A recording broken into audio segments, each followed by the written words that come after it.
السلام علیکم ورحمۃ اللہ وبرکاتہ. نحمده ونصلي على رسوله الكريم. اما بعد فاعوذ باللہ من الشیطان الرجیم.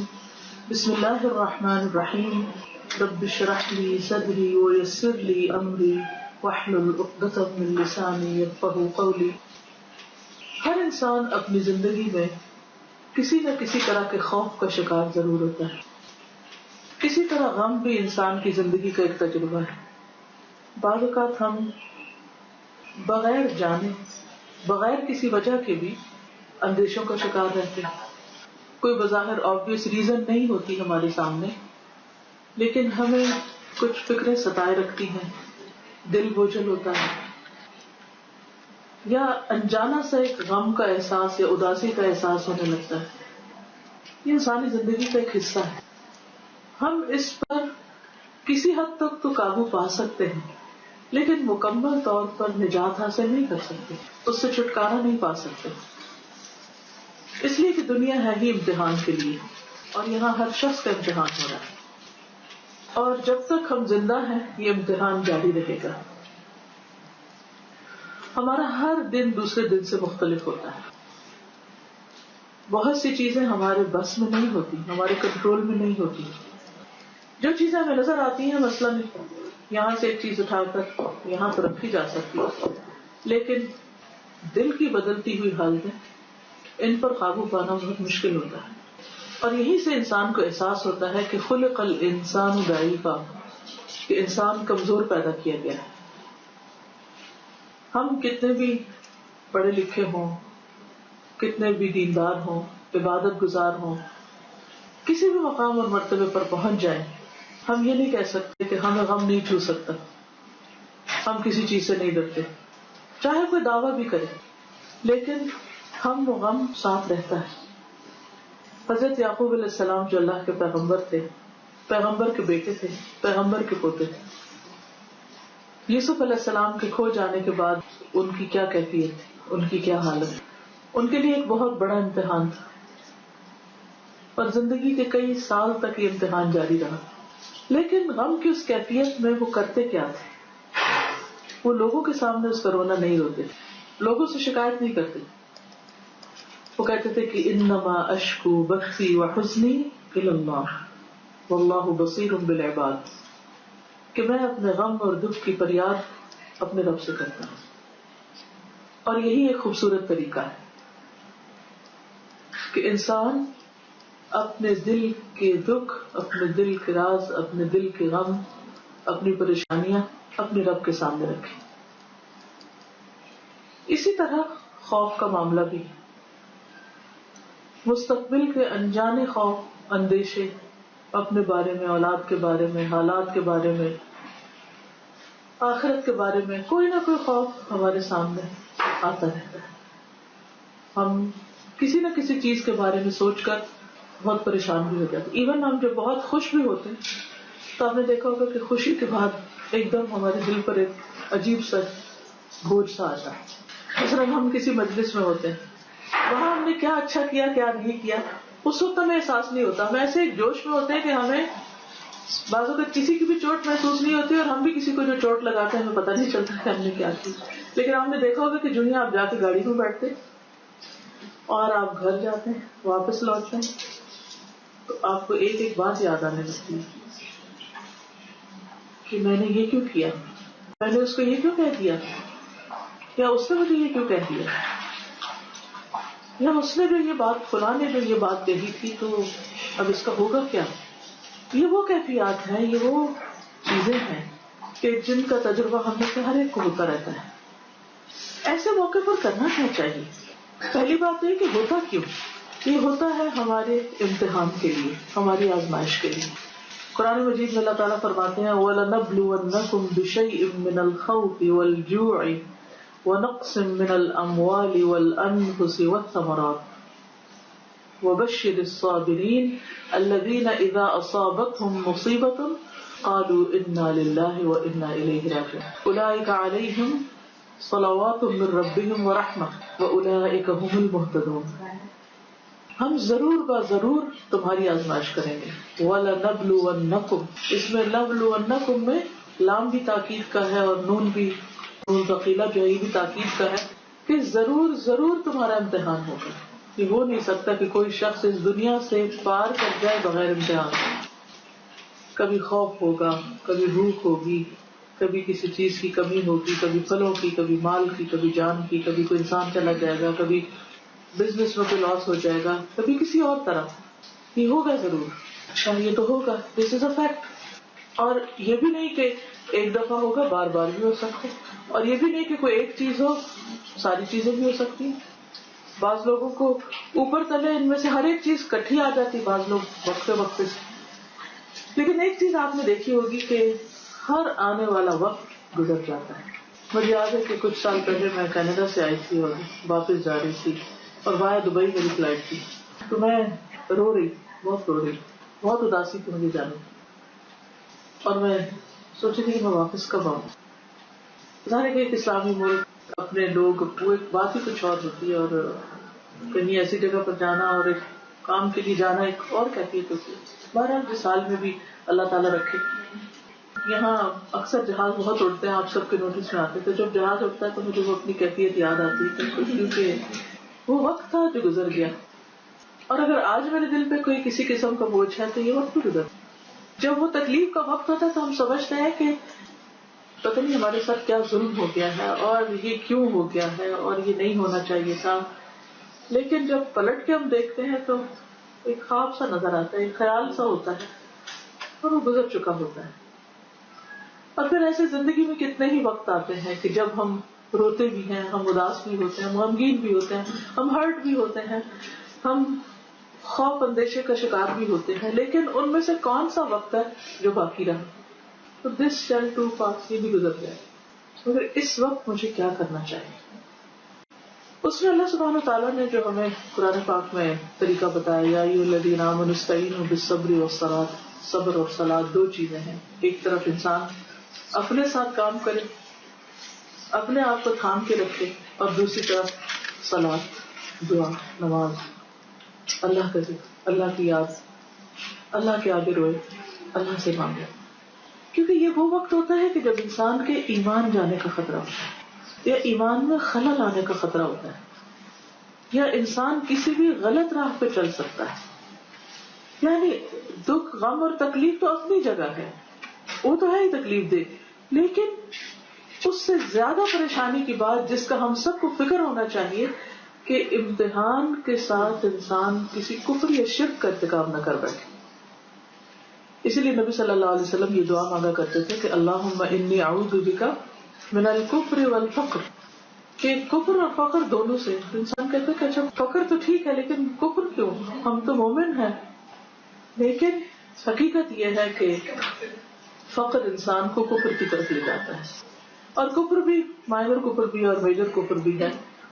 انسان کو جب فقر ہوتا ہے، کسی بھی چیز کی محتاجی ہوتی، زندگی میں کسی بھی چیز کی کمی ہوتی، تو اس وقت وہ وقتی تکلیف تو ہوتی ہی ہے، لیکن اس سے بڑی چیز جس کی فکر کرنی چاہیے وہ یہ کہ اللہ ایمان سلامت رکھے، اور کسی قسم کی کوئی ایسی حرکت نہ ہو، کسی قسم کی کوئی ایسی بات زبان سے نہ نکلے کہ جس سے کوئی ناشکری لاحق ہو.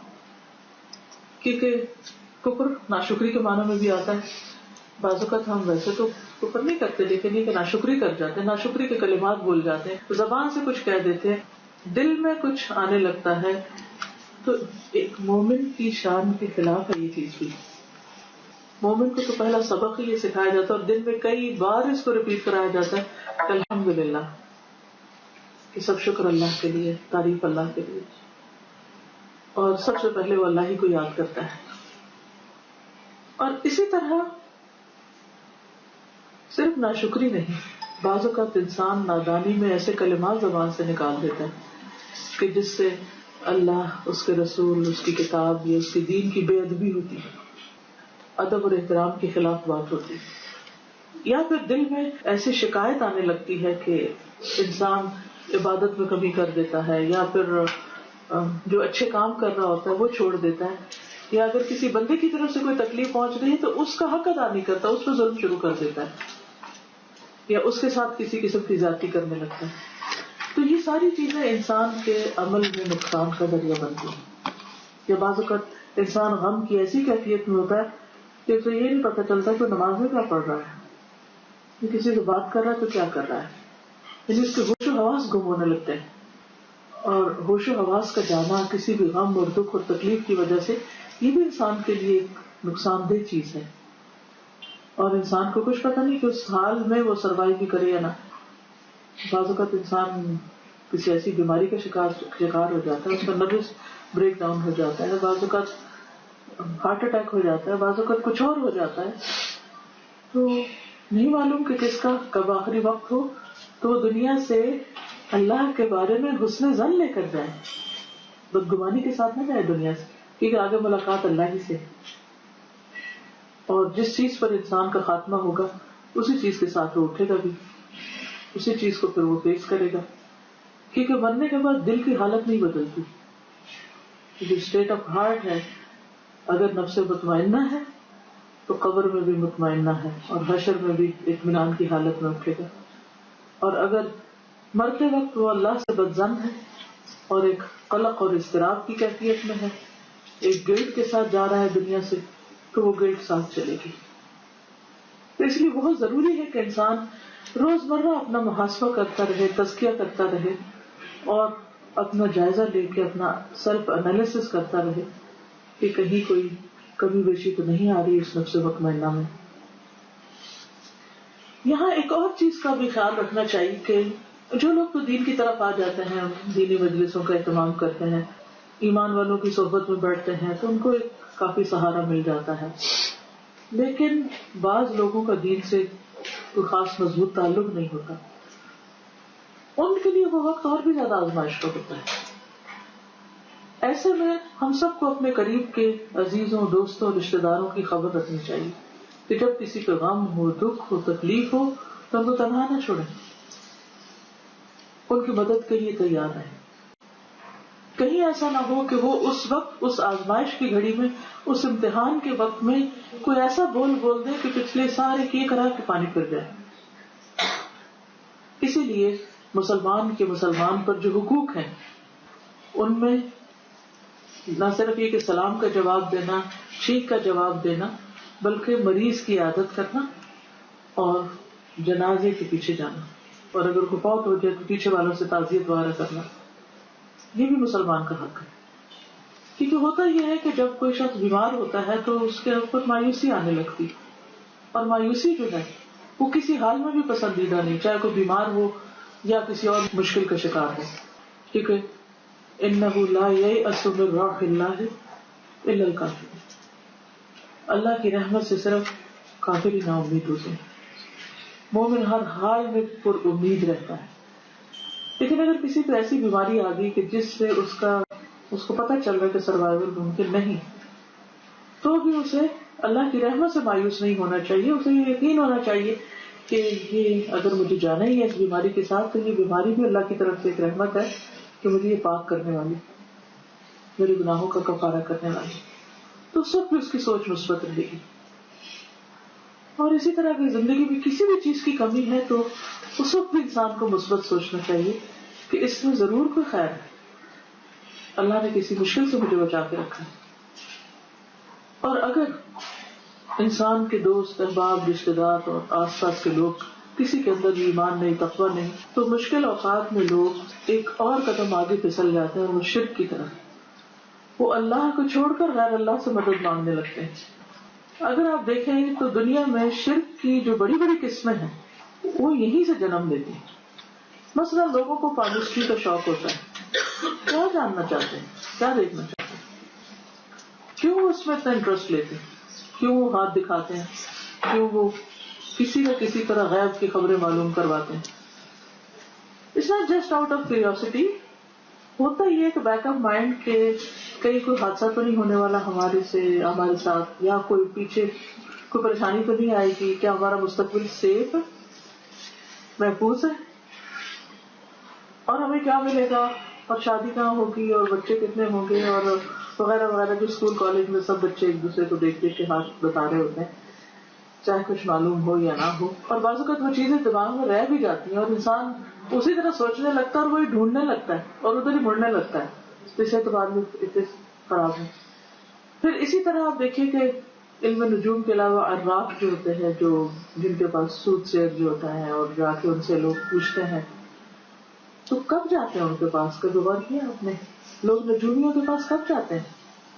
عام حالات میں نہیں جاتے. نجومی کب یاد آتے ہیں؟ جب کوئی مشکل پیش آتی ہے کہ ہماری قسمت کے ستارے، نجوم ستارے سے، کہ ہمارے ستارے کیا کہیں. پھر اسی طرح بعض لوگ بہت ریگولرلی ہاروسکوپ دیکھتے ہیں. وہ کیوں پڑھتے؟ یہ دیکھتے ہیں کہ اچھا کہیں اس میں لکھا ہوا کہ حادثہ آنے والا ہے تو ہم ٹریول نہ کریں. وہ استخارے کے ساتھ ٹریولنگ نہیں کرتے، وہ ہاروسکوپ دیکھ کے اپنے پروگرام بناتے ہیں کہ جانا ہے کہیں یا نہیں. اسی طرح بدشگونی کی بھی اور جتنی قسمیں ہیں، کالی بلی رستہ کاٹ گئی اور اس قسم کے خرافات جو ہیں، یہ سارے شرک کے مذاہب جو ہیں، ان کے پیچھے ایک عجیب نفسیات ہے انسان کی. پیروں کے پاس لوگ کیوں جاتے ہیں؟ قبروں پہ لوگ کیوں جاتے ہیں؟ غیر اللہ کو سجدہ کیوں کرتے ہیں؟ لوگوں پہ بھروسہ کرتے ہیں، اللہ پہ کیوں نہیں کرتے؟ انسانوں پہ توکل ہے، اللہ پہ کیوں نہیں ہے؟ کیا وجہ ہے کہ انسان اپنی ذات میں کمزور ہے؟ وہ ایک ایسا سہارا چاہتا ہے جو جلدی سے اس کا ہاتھ پکڑ لے اور اس کو تھام لے اور پھر اس کے لیے سب کچھ کر دے. انسان کے دل بھی کیوں ٹوٹتے ہیں؟ کیونکہ وہ انسانوں سے توقعات رکھتا ہے، اللہ سے نہیں رکھتا. تو اگر آپ مختلف طرح کی اپنے آس پاس ہونے والی خرابیوں کو، چاہے وہ ہمارے اپنے اندر ہوں یا آس پاس میں ہوں، ان سب کو اگر آپ اینالائز کریں تو آپ اس نتیجے میں پہنچیں کہ انسان اپنی ذات میں کمزور ہے. وہ اپنی کمزوری کو دور کرنے کے لیے کسی کا سہارا چاہتا ہے. بعض اوقات وہ مادی سہاروں کی تلاش میں ہوتا ہے، تو دولت کو خدا بنا لیتا ہے کہ وہ دولت ہے تو سب کچھ ہو جائے گا. بہت سے لوگوں کو آپ نے یہ کہتے سنا ہوگا کہ پیسہ ہے تو کیا نہیں خرید سکتے. یہ اس کا مطلب یہ ہے کہ سب کچھ مال ہی ہے.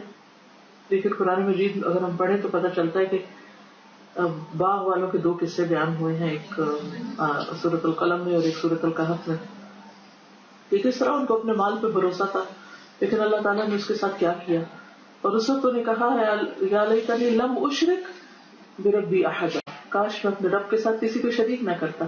تو وہ شرک کس چیز کا تھا؟ دولت کو شریک کرنا. بعض اوقات انسان کو اپنی صحت پہ، اپنی طاقت پہ، زور بازو پہ بڑا مان ہوتا ہے.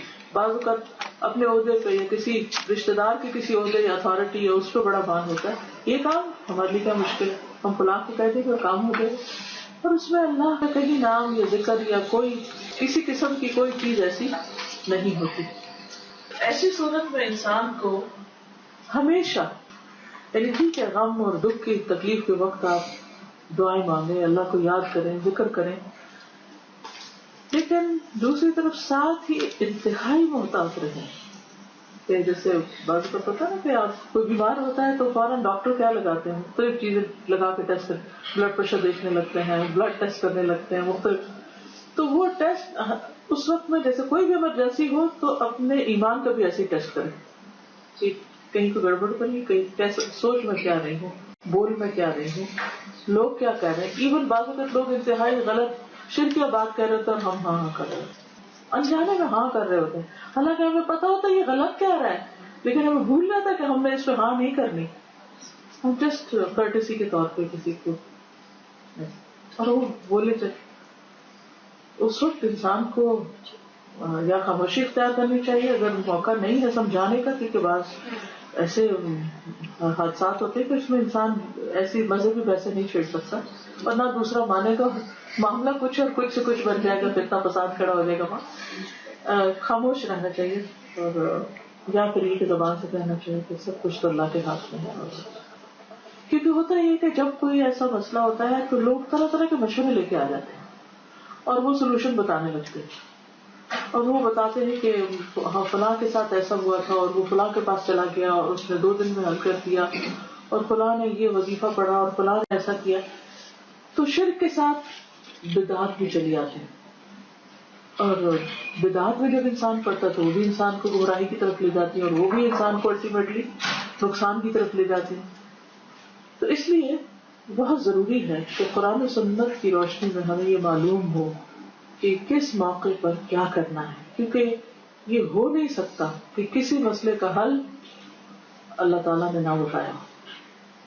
اور رسول اللہ صلی اللہ علیہ وسلم نے اس پر کوئی روشنی نہ ڈالی. یہ الگ بات ہے کہ ہمیں علم نہ ہو, یا پھر یہ کہ علم کے ساتھ یقین بھی ضروری ہوتا ہے, یقین نہ ہو, یا پھر یہ کہ اس کے ساتھ اخلاص چاہیے, اس کے اندر اثر اس علم پر عمل کرنے کے لیے تو اخلاص ہی نہ ہو, اور پھر یہ کہ پوری طرح ہم نے اسے ایکسپٹ ہی نہ کیا ہو کہ یہ ہو سکتا ہے اس سے, اور پھر ہم اسے آزمائی نہ رہے ہوں, پتہ ہونے کی حد تک بس پتہ ہے. تو انسان کے لیے ایسے تمام مواقع پر مزید احتیاط کی اسے ضرورت ہوتی ہے, اور اس کے لیے کسی بھی تکلیف آنے سے پہلے انسان کو علم حاصل کر لینا چاہیے, جان لینا چاہیے کہ زندگی میں اگر کوئی ایسا وقت آئے تو مجھے اس وقت کیا کرنا ہے, پہلے سے ذہنی طور پر اپنے آپ کو تیار کریں. بس موت کے ہاتھ سے ہر شخص کو مرنا ہے نا, ہر گھر میں ہوتے ہیں. اب آپ دیکھیے ہمارے ہاں موت وفات کے موقع پر کیسے کیسے خرافات ہوتی ہیں جن کا دین سے کوئی تعلق نہیں. اب ایک جانے والا دنیا سے جا رہا ہے, لیکن اس کا آخری عمل کیا سنت کے مطابق ہو رہا ہے, یہ بدعت ہو رہی ہے. کیونکہ انما الاعمال بالخواتیم, جیسا خاتمہ ہوگا, جیسے اس موقع پر اعمال ہوں گے, وہی قیامت کے دن اسی کے ساتھ اٹھے. اگر کوئی احرام کی حالت میں مر گیا تو احرام میں اٹھے گا, اسی طرح اگر کوئی شخص اس کسی غلط کام میں ملوث تھا تو سب اس کی ڈیتھ آ گئی تو اسی کے ساتھ اٹھے گا, وہی اس کی آخری چیز ہوگی. اسی طرح ایک حدیث میں آپ نے پڑھا ہوگا کہ مرنے والوں کے پیچھے بین کرنے سے منع کیا گیا ہے, کیونکہ اس سے مردے کو عذاب ہوتا ہے. اب انسان یہ سوچتا ہے کہ مردے کو کیوں عذاب ہوتا ہے, مردے کا کیا قصور ہے, تو پیچھے والے رو پیٹ رہے ہیں. اس کی وجہ یہ ہے کہ اگر مرنے والے کے دل کے اندر ذرا بھی یہ خواہش تھی کہ لوگ مجھے روئیں اور اونچا اونچا روئیں, اور کیونکہ اس سے بھی ایک ناموری کا ہوتا ہے نا شوق, کہ جی فلاں کے مرنے پر اتنے لوگ روئے اور ایسا ایسا روئے.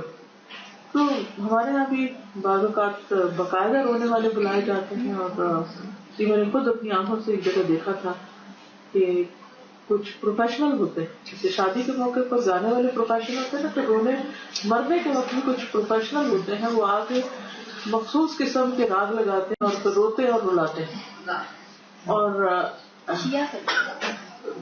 جو بھی ہو, لیکن یہ ہے کہ ایسی چیزیں ہمارے ماحول میں موجود ہیں کہ جس میں کیونکہ نوحہ جو ہے جس میں بول بول کے انسان اونچی اونچی, اور اب مرنے والے کا اگر یہ دل تھا کہ اس کے پیچھے اس کے ایسے لوگ ہوں, یا اس نے اپنی زندگی میں کسی اور کے لیے روکا نہیں, تو وہ بھی اس گناہ میں ملوث ہے. اسی طرح مرتے وقت اگر کوئی وصیت غلط کر جاتا ہے, یہ وراثت میں کوئی گڑبڑ کر جاتا ہے, تو یہ چیزیں بھی اس کے لیے نقصان دہ ہوتی ہے. کیونکہ ہوتا ہے کہ جب انسان موت کے قریب ہوتا ہے, بیماری کی حالت میں ہوتا ہے, یا بڑھاپے میں ہوتا ہے, تو جو لوگ آس پاس ہوتے ہیں وہ اس کو اپنے ساتھ اتنا ملا لیتے ہیں کہ باقیوں کے حقوق کے ہیں ان کو جو قریب نہیں ہے ان کو ختم کروا دیتے ہیں, یا غلط وصیت لکھوا دیتے ہیں, اس میں ظلم ہوتا ہے سراسر, یا کچھ اور اس قسم کے چیزیں بکوا دی جاتی ہیں یا دلوا دی جاتی ہیں, یا گفٹ کروا دی جاتی ہیں تاکہ حقداروں کو حق سے محروم کر دیا جائے, وارثوں کو وراثت سے محروم کر دیا جائے. تو یہ سب کچھ جو ہے یہ انسان لا علمی کی بنا پہ بھی کرتا ہے, دوسروں کے دباؤ میں بھی آ کے کرتا ہے, غلط مشوروں کی وجہ سے بھی کرتا ہے. تو ہمیشہ انسان کو اس بات کے بارے میں سوچ لینا چاہیے کہ یہ زندگی صرف ایک بار ملے گی, دوسرا چانس نہیں ہے. اس لیے بہت ہی احتیاط سے گزارنے کی ضرورت ہے. جیسے مثلا اگر آپ کسی جنگل میں ہو جہاں پانی نہ ہو اور آپ کے پاس صرف ایک ہی بوتل کی ہو, تو آپ اس کو کیسے استعمال کرتے ہیں, اور گھر میں وہی پانی پڑا تو ہم اسے کیسے استعمال کرتے ہیں. تو ہمارے پاس بس ایک ہی بوتل ہے جسے ہم بس اس کے دوسری نہیں ملے گی, نو ریپلیسمنٹ. تو اس کو کتنے احتیاط کے ساتھ رکھنا ہے اور کتنا صحیح جگہ پر استعمال کرنا ہے. جیسے وہ پانی جو جنگل میں ہم استعمال کرتے ہیں کہ اب کہتے تیمم کر لیتے وضو نہیں کیونکہ یہی پانی, بس یہی پانی, بس بار بار یہ کہتے بس یہی پانی ہے. تو ہم کیوں نہیں کہتے کہ بس یہی زندگی ہے, بس ایک ہی زندگی, ایک ہی چانس ہے. ہر غلط کام کرتے وہ کہتے ایک ہی دفعہ کرنا ہے نا, لیکن اچھے کام کے وقت ہم نہیں یاد رکھتے کہ یہ زندگی ایک ہی بار ملی ہے. تو اللہ سبحانہ تعالیٰ ہمیں قرآن مجید میں کہتے ہیں کہ وَلَا يَغُرَّنَّكُمْ بِاللَّهِ الْغَرُورُ، یہ دھوکے باز تمہیں دھوکے میں نہ ڈالے اللہ کے بارے میں. تو خلاصہ کلام یہ ہے، ساری گفتگو کا جو نتیجہ ہے وہ یہ ہے کہ غم، دکھ، تکلیف، پریشانی، مایوسی، محرومی، نقصان کے موقع پر ایمان کو سنبھالیں. باقی چیزیں تو اپنی جگہ ہیں ہی، دل بھی تھام لیتے ہیں اور لوگ بھی آ جاتے ہیں اور وہ وقت بھی گزر جاتا ہے، وہ سب کچھ ہو جاتا ہے، لیکن وہ ایک امتحان آتا ہے جس میں پاس ہونا ضروری ہے، کیونکہ وہیں سے انسان دائیں یا بائیں لڑک جاتا ہے. اور اکثر لوگ ایسے ہی مواقع پر جب پھسلتے ہیں تو پھر اٹھ نہیں پاتے. لیکن یہ ایسے مواقع بعض لوگوں کے لیے بہت زبردست ہدایت کا ذریعہ بھی بنتے ہیں. اللہ کی طرف رجوع اور بڑھ جاتا ہے، انسان پہلے سے زیادہ شکر گزار ہو جاتا ہے، انسان کی سوچ مثبت ہو جاتی ہے. لیکن یہ سب اسی وقت ہوتا ہے جب انسان کا اللہ پر مضبوط یقین، اعتماد اور بھروسہ ہوتا ہے. اور کسی بھی تکلیف کو انسان اللہ کا ظلم نہیں کہتا، بلکہ اس کا ایک فیصلہ سمجھتا ہے جو اپنے بندے کے حق میں کبھی بھی ظلم نہیں ہوتا. اس کے پیچھے ضرور بھلائی، ضرور خیر ہے. آج ہمیں نظر نہیں آتی کیونکہ آج نتیجے کا دن نہیں ہے نا، کل نتیجے کا دن ہے. تو اس وقت کسی بھی چیز کی محرومی انسان کے لیے کتنی بڑی نعمت اور کتنی بڑی جزا بن کے آئے گی، اس کا تو انسان سوچ بھی نہیں سکتا. اس دنیا میں مومن کو تو ایک کانٹا بھی چبھتا ہے تو اس کے لیے اس پر بھی اجر ہے اور اس کے گناہ جھڑتے ہیں. تو اللہ تعالیٰ سے دعا ہے کہ اللہ تعالیٰ ہمارے ایمان کی حفاظت فرمائے. آخر دعوانا الحمدللہ رب العالمین. ایک تھوڑا سا یہ انٹروڈیوس کرا دیتی ہوں. اس پر ایک کارڈ بھی ہم نے بنایا، حفاظت کی دعائیں. حفاظت کی دعائیں وہ دعائیں ہیں کہ جو قرآن و سنت سے ثابت ہیں. جیسے مثال کے طور پر آیت الکرسی ہے تو بہت سی چیزوں سے حفاظت کا ذریعہ ہے. ہر شر سے ایک طرح سے انسان کو محفوظ رکھتی، یعنی نہ صرف یہ کہ بظاہر تکلیفوں سے بلکہ جو شر اور فتنے اور حادثے ہیں اننون قسم کے، اس سے بھی محفوظ رکھنے والی.